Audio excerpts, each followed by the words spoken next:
Good morning and welcome. Blessed are you, O Lord, the God of Israel, our Father, forever and ever. Yours, O Lord, is the greatness and the power and the glory and the victory and the majesty, for all that is in the heavens and in the earth is yours. Yours is the kingdom, O Lord, and you are exalted as head above all.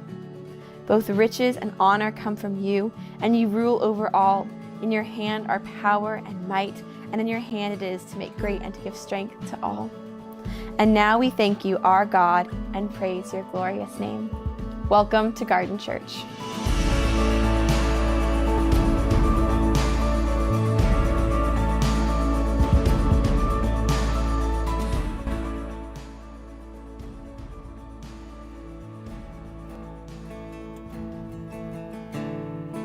Alone in my sorrow and dead in my sin, lost without hope, no place to begin. Your love made a way to let mercy come in.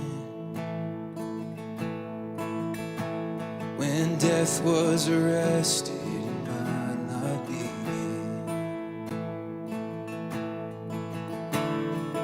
Ash was redeemed, only beauty remained. And my orphan heart was given a name. My mourning grew quiet as my feet rose to dance. When death was arrested, your grace so free. Oh, your grace so free washes over me. You have made me new. Now life begins with you. It's your endless love. It's your endless love pouring down.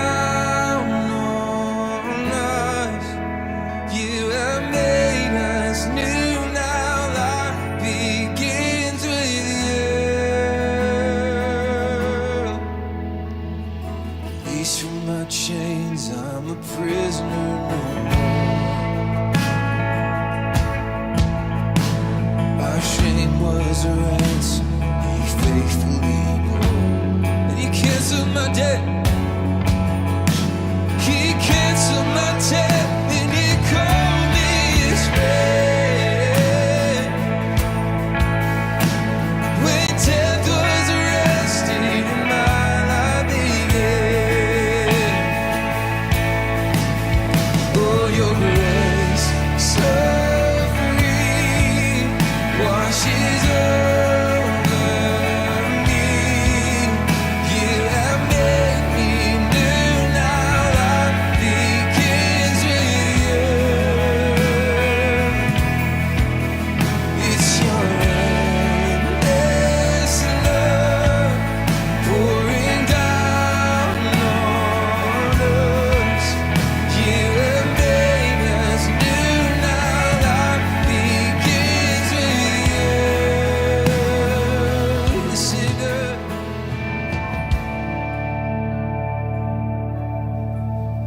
we sing, this is why we worship this morning. Would you sing this truth? Our Savior displayed on a criminal's cross. Darkness rejoiced as though heaven had lost. But then Jesus arose with all freedom in hand.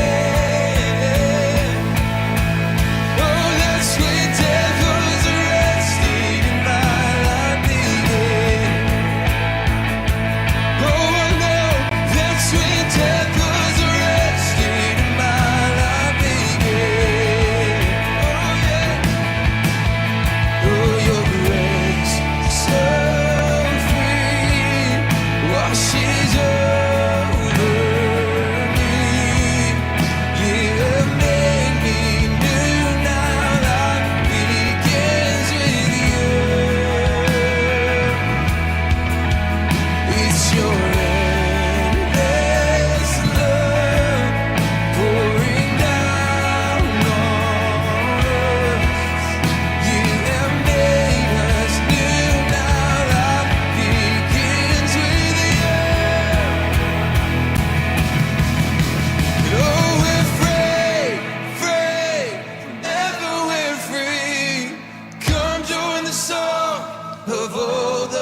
redeemed. Yes, we're free, free, never amen. When death was arrested and our life began. We're free, free, never with free. Come join the song of all the redeemed.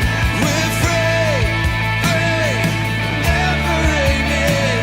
When death was arrested and our life began. When death was arrested and our life began. When death was arrested and my life began. Oh, it began with you. It ends with you.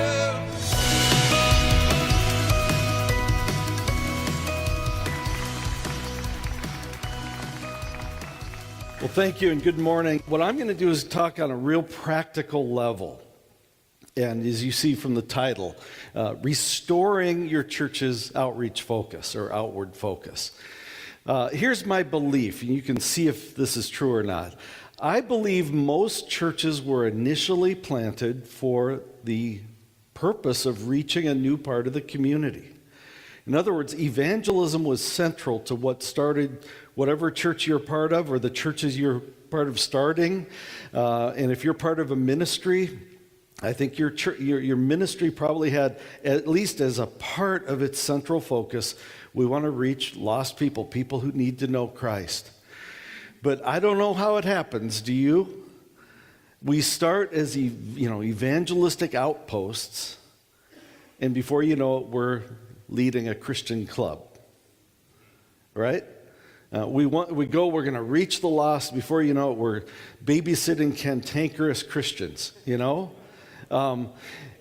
and somehow we have to regain that biblical focus to be outposts for evangelism, to go into all of our world and reach people and disciple them and teach them to follow Christ, and then in turn to go and reach others. Somehow we've got to get that back. And the question is how? What can we do on a practical level in order to really regain this? And by the way, how does it slip? I've actually coined the term for it. Do you remember in physics class, do you remember the second law of thermodynamics? No? Well, I want to talk to you about something called the second law of spiritual dynamics. And what it is evangelistic entropy.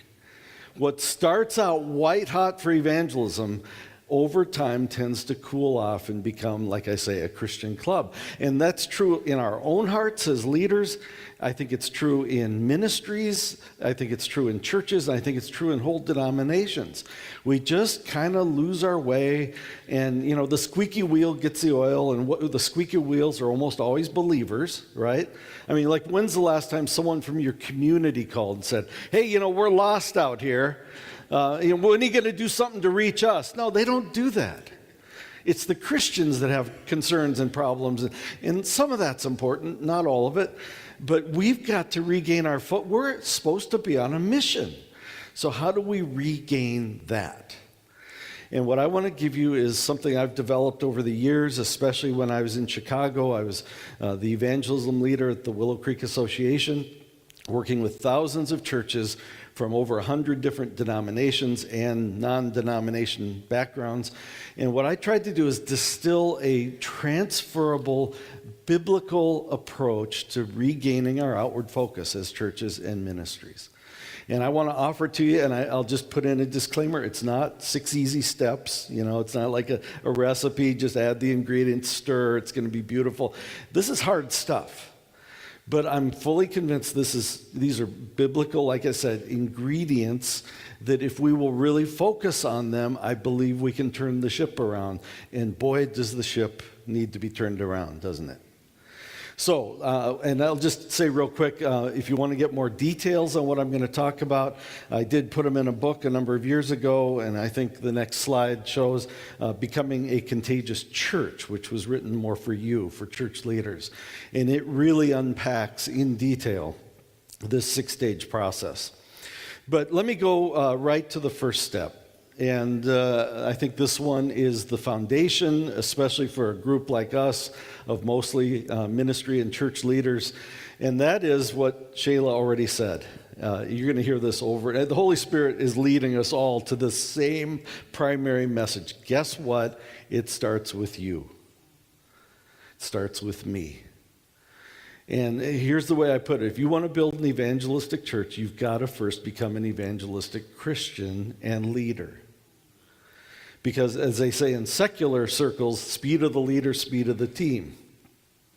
As it says in biblical passages, Jesus said, the student, when he's fully trained, will be just like you, just like the leader.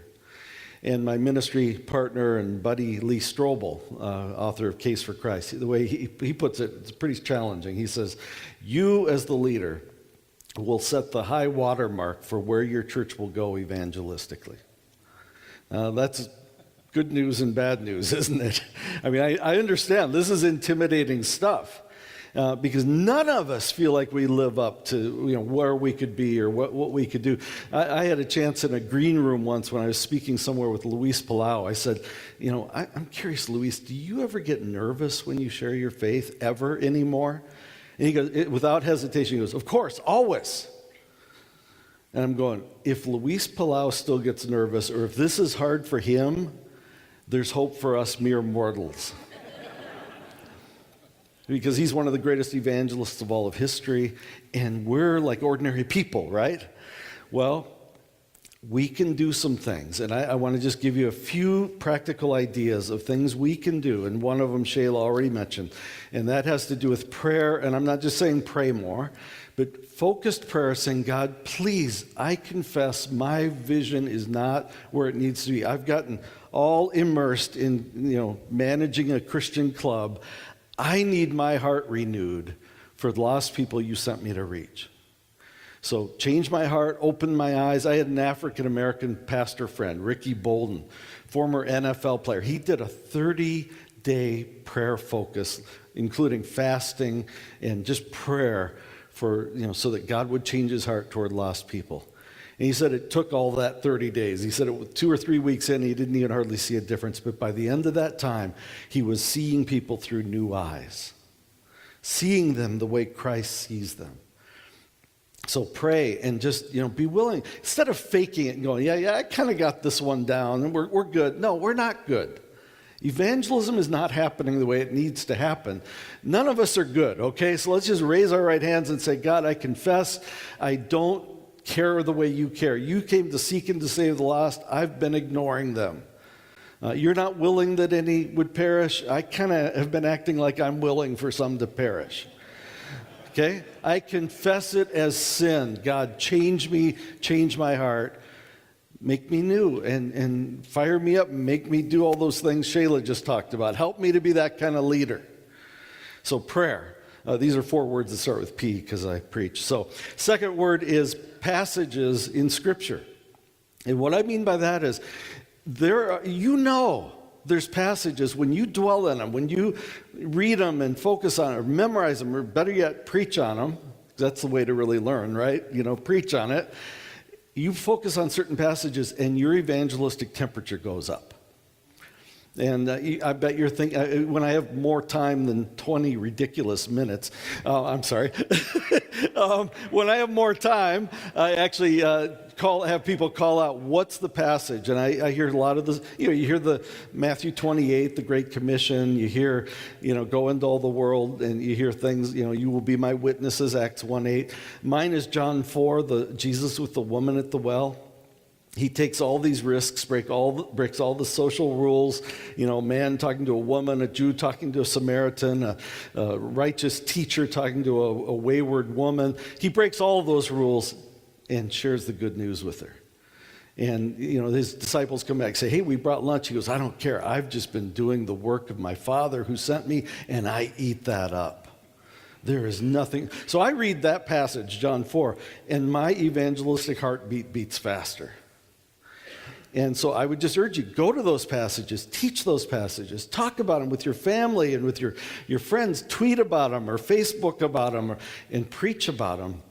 Let those passages get into your system and it will change you. Third P word here is partner. I think we need a partner who's going to help encourage us, not hold us accountable like you're in trouble, but like spur us on to love and good deeds, as it says in Hebrews 10:25. And as I mentioned, my writing partner, ministry partner for 31 years now has been Lee Strobel. We just go to lunch, and I go away fired up evangelistically. And he has that effect on me. He would say I have that effect on him. I had the privilege of having dinner with this crew last night, and I went home. It was like, I have to go to my hotel room now. I need to find someone to reach here, But you need someone like that. And they don't have to be a well-known speaker or author, or they don't even have to be in ministry, but if they love people who are far from God and they're active in that area, get around those people. And whether you do it physically or whether you do it on phone calls or FaceTime or however you want to connect, we need someone who spurs us on in this area. And then the fourth word I would use is the word person. And what I mean is you need at least one close friend, a person who is far from God. Because you can do all this test tube in the lab stuff, but ultimately what's going to change your heart to people who don't know God is being, loving someone who doesn't know God. And you begin to develop this strong sense of urgency that says, I do not want to go to heaven without you being with me. And when you get that, now all of a sudden, it changes everything. And it changes how you view your life, your purpose, your ministry, your church. And then you just magnify and duplicate that, and to say, if we all had those kinds of friends and we all started viewing ministry through the framework of reaching that person, that neighbor, that friend, that coworker, whatever it is, that changes how we do everything. Now, it's still, I know it's like, oh, but I'm so busy. I'm in the church. I have one practical idea that I think could change everything for you. Because again, if you're in full-time ministry, you lead a ministry, you lead a church, I understand you have limited hours. You don't hang around health clubs for 2 hours a day or, whatever. But here's an idea that you could start right now, and I think it'll change everything. Decide for the summer that you're going to give 1 day a week to having a lunch or coffee with someone who doesn't know God. You go, but I don't know those people. Where do I find them? Do you teach or preach? Okay, here's how you do it. This Sunday, you get up and you say, I was at this conference this week, and I heard a fresh challenge for something I needed to hear, and that is, I need to get around more people who aren't, yet in the family of God. And because I'm here at the church most of the time, I don't have a lot of exposure. But you all do. So here's my offer. And I'll just make up a day. Wednesday lunches are for people who don't know God yet. And I'll go with you. So if you have a brother-in-law, you have a coworker, your boss, your husband, your some family member, I'll go with you if you set it up. You call my assistant, set up the lunch, and every Wednesday this summer, I'm going to meet with someone who doesn't know God, and with you. And you do that, people will take you up on it. You're all of a sudden weekly having these meetings with people far from God. But here's what's so cool. You're now doing evangelism to the brother-in-law and discipling the person who set it all up, because they're watching what you're doing. And maybe you're not even that good, but whatever you do right, they're going to pick up on it, right? You make the effort. And again, you don't have to be good at it. You just have to try. You have to make efforts, because guess what? Lo, I will be with you, Jesus said. The Holy Spirit is there. He will use you. And all of a sudden, you're going to start seeing that person moving toward Christ and the person who set it up moving toward becoming more evangelistic. So you're changing the church while you're changing your own heart and life. And it just starts with going public. And if you're a youth leader, do it with your students. See, whatever your area of influence is, put that offer out there and people will take you up on it. And I got to get to my second point pretty quickly here. So I spent extra time on that one, friends, because this is the foundation. If you want an evangelistic church, you need to increasingly become an evangelistic leader. Okay? Second stage, though, is that you now instill those values into other people around you. Now, some of that happens naturally when they see what you're doing. But we need to become more intentional in leadership and say, I'm going to find ways to now spread this value to the people around me. And the way I put it is, well, first of all, have an attitude of declaring war. This is a spiritual war. The enemy wants our church to stay inwardly focused, not dangerous, not a threat to his kingdom. He wants to keep it that way. We've got to declare war and fight on many fronts. And the way I say it is, whatever your arena is, if you're a leader, lead it and insist that our ministry is going to be built on this central value. We're going to keep the main thing the main thing. If you're a teacher, teach on it and go to those passages and do a series and teach on it. If you're a small group leader, get a curriculum, get a course, do whatever it takes to instill this in the people around you. When you have a staff meeting, have stories of who's reaching out to who. Stories feed, and Shayla mentioned this too, stories feed us like nothing else. They inspire us. So start every staff meeting with stories of evangelism and make heroes out of the people that are actually doing it. Champion them and so forth. But fight on every front, declare war, and keep fighting this until evangelism becomes normal in your ministry, your church. Where you've now built a contagious culture, where that's just part of who you are and what you do. And that one takes some time, I'll admit it. All right, then, where do we go from there? Now that we've built kind of this foundation, we've got, this value going, you need a leader to champion the cause of evangelism. So number 3 is empower an evangelistic point person. Put someone in charge of it. And think about this. A friend of mine used to always say this. He said, whatever's important in your church has a name on it. If I ask you, what about children's ministry? Is that important? Oh, yeah, it's important. And you right now can give me that name, can't you? Someone's in charge of it. Youth ministry important? Yep, got a name. What about music, worship? You guys do worship? Oh, yeah, here's my person. Or here's several people who are in charge of that area. Okay, well, but what about evangelism? You're a Great Commission church, aren't you? Oh, yeah, that's important. Who's the name? Blank stares. I used to do regional evangelism conferences all around the country. And I would make it part of my practice to call 100 pastors in every area where we were going to do a conference. And I'd either call the pastor or I'd talk to someone. I'd try to get to whoever's in charge of evangelism. And you know what? I talked to your receptionists at your church. And I said, hi, I'm Mark Middleberg. We're coming to your area. We're going to do this contagious church conference, and it's all about evangelism. Could I talk to whoever's in charge of evangelism at your church? Do you know what your receptionists say to that? Usually they say, what do you mean? Friends, that's a problem. Your receptionist doesn't know what I mean? And then they start, reaching. It's like, well, the pastor's kind of in charge of that, like everything, Good luck with that. Or they'll say, well, I think that's our missions guy, but, he's in Uganda this month. And so maybe July you could try again. And, or it's our small groups guy. He kind of does that on the side. Well, that's the problem. We have people maybe doing it on the side. If something's important, you have a name on it. And most of us don't have a name. So and by the way, I've had churches tell me, pastors tell me, this is the most revolutionary thing I'm talking about here. And by the way, it's biblical. Ephesians 4 says there's an office of the evangelist. And it's not someone who does evangelism for everyone else. It's someone who equips the saints to do ministry in that area. This is what I was at Willow Creek. I was brought on to help champion. I was the coach and trainer, for the church. I trained them how to do this, and then I would coach them on it. It wasn't my job to do it for them. It was my job to get them doing it.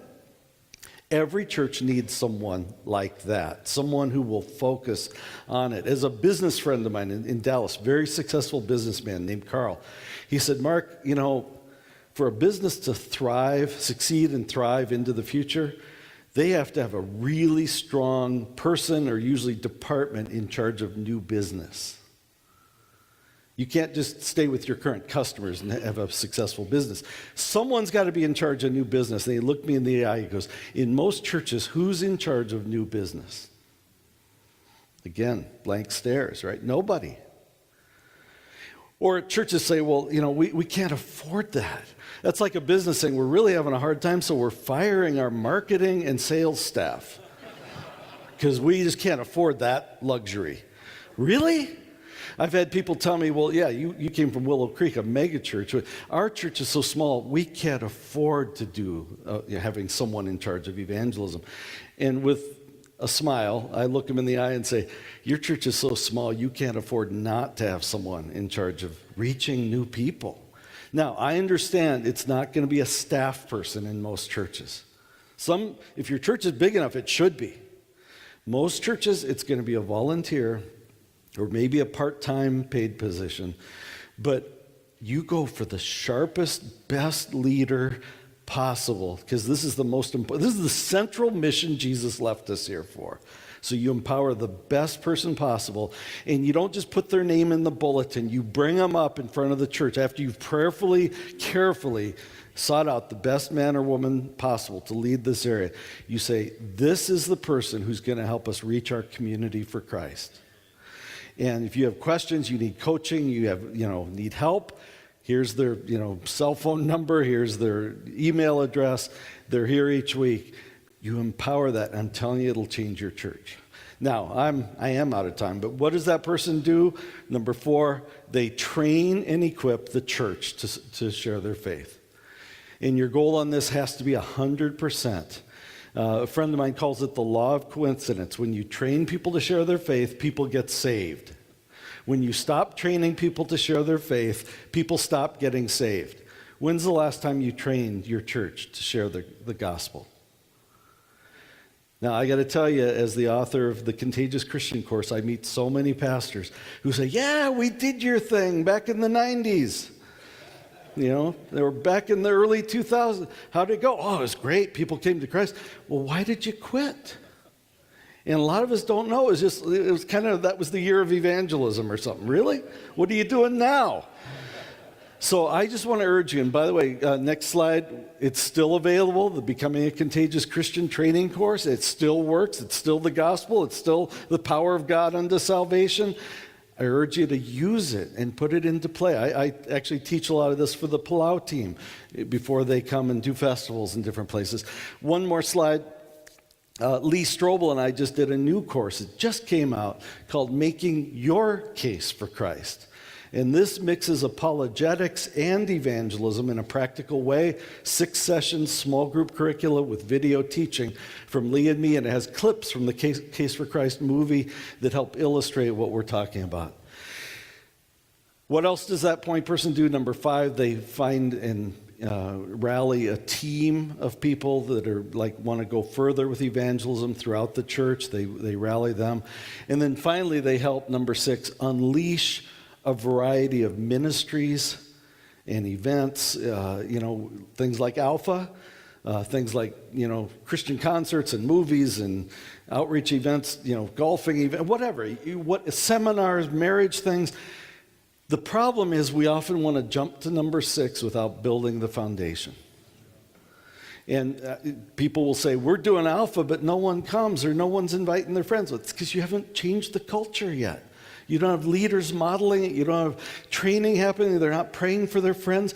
Build the foundation, and Alpha will be killer. And your concerts, they won't come in with closed arms and go, how much does that cost? And how loud is the music going to be? And no, they're saying, we're praying for our grandkids. I don't care what it costs. I don't care what kind of music it is. We've got to reach people. So it changes hearts, it changes minds, it creates a culture. Then you could have, stage 6 is the most fun, but it's got to be built on the foundation. So let me just close and remind you, you are leading a church or you are leading a ministry that is an evangelization outpost. And it's going to take commitment and tenacity and courage and persistence. And I want to add one more R word to what Shyla said earlier. I want to use the word radical. You are not going to casually get there in today's culture. You're not going to regain your outward focus unless you get radical about it. But if you do, you're just joining the Holy Spirit in what He wants to do in your life and your church already. And He will empower it, and He will use you, and you will reach many for Jesus Christ. God bless.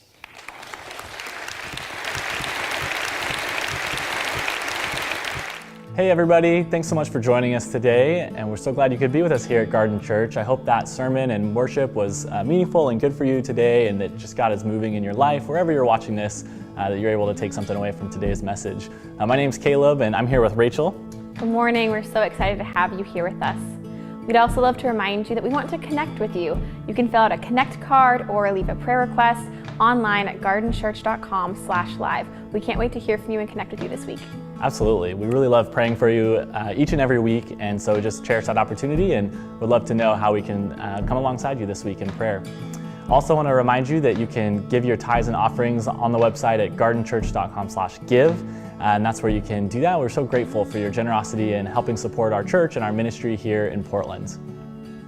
So one other announcement we want to share is that coming up in just a few weeks, we have a new group starting. It's called an Alpha Group, and you may have heard of that or you may not, but here to tell us a little more about that is our friend Jason. And so let's kick it to him, and he'll share a little about that.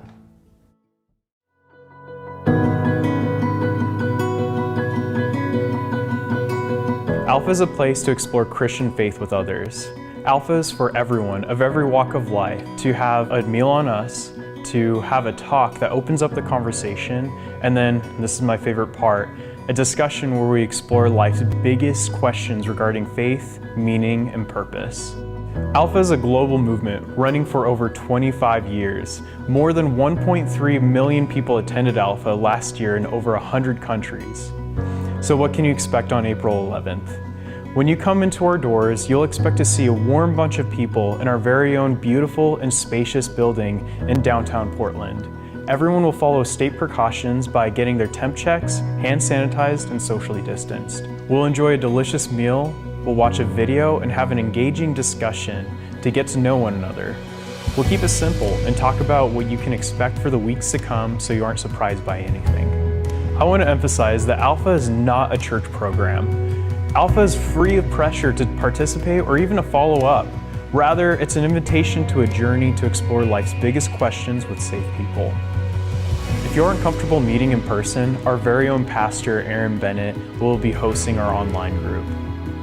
Life in 2020 has been tough for everyone, and maybe quarantine has led you to ask some deeper questions about life. Well, as spring marks the turn from a cloudy season, so can Alpha be a perfect opportunity to turn the page into a positive direction for our lives. So whether or not you're a person of faith, or if you are a follower of Jesus and just have questions about your walk, you belong at Alpha Group. For more information, visit us at our website at gardenchurch.com/alpha. See you April 11th.